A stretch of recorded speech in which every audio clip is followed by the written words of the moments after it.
નમસ્કાર દર્શક મિત્રો, ફરી હાજર છું નવા સમાચારો સાથે। હું ભાગ્યશ્રી ત્રિવેદી અને આપ જોઈ રહ્યા છો સૌરાષ્ટ્રની અસ્મિતા ન્યૂઝ ચેનલ।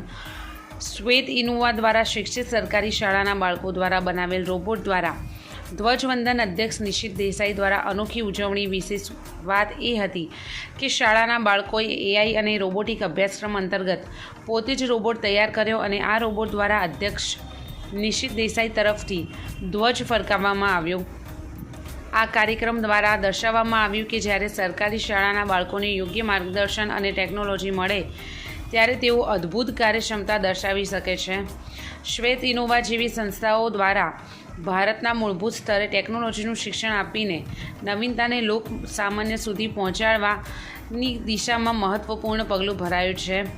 એઆઈ અને રોબોટિક શિક્ષણ શ્વેત ઇનોવા દ્વારા શાળામાં આપવામાં આવી રહ્યું છે। બાળકો દ્વારા બનાવેલ રોબોટ દ્વારા ધ્વજવંદન થયું। નિશિત દેસાઈએ રોબોટ દ્વારા ધ્વજ ફરકાવ્યો। આ પહેલ માધ્યમિક શિક્ષણ બોર્ડ અને સ્થાનિક શૈક્ષણિક તંત્ર દ્વારા સપોર્ટેડ છે। એક એવી ઉજવણી જ્યાં દેશપ્રેમ અને ટેકનોલોજીનો મેળાપ થયો અને ભારતના ભવિષ્યએ રોબોટિક રીતે ધ્વજને સલામી આપી। બ્યુરો રિપોર્ટ, કલ્પિત સોની।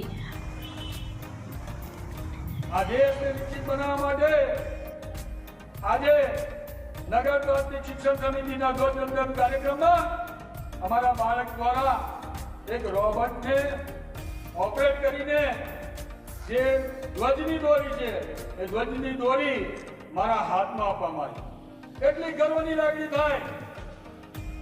ઓપરેશન સિંદૂર પછી આપણને ખબર પડી છે કે ટેકનોલોજીનું મહત્વ શું છે। ઓપરેશન સિંદૂર પછી આપણને ખબર પડી છે કે આ વિકસિત ભારત થઈ ગયું છે અને આગળ વધી રહ્યું છે। તો આ વિકસિત ભારતને સાથે રહેવા નગર પ્રાથમિક શિક્ષણ સમિતિનો એક નવો અભિગમ કે અમારા બાળક દ્વારા એક રોબોટ ઓપરેટ થાય અને એ રોબોટ અમને હાથમાં દોરી આપે। હું શ્વેત ફાઉન્ડેશનના તમામ મિત્રોને આજે આભાર વ્યક્ત કરું છું। અમારા બાળકોને એ લોકો એઆઈ ટેકનોલોજી રોબોટિક આ વસ્તુ જે શીખવાડી રહ્યા છે એમાં અમારા બાળકો આગળ વધી રહ્યા છે।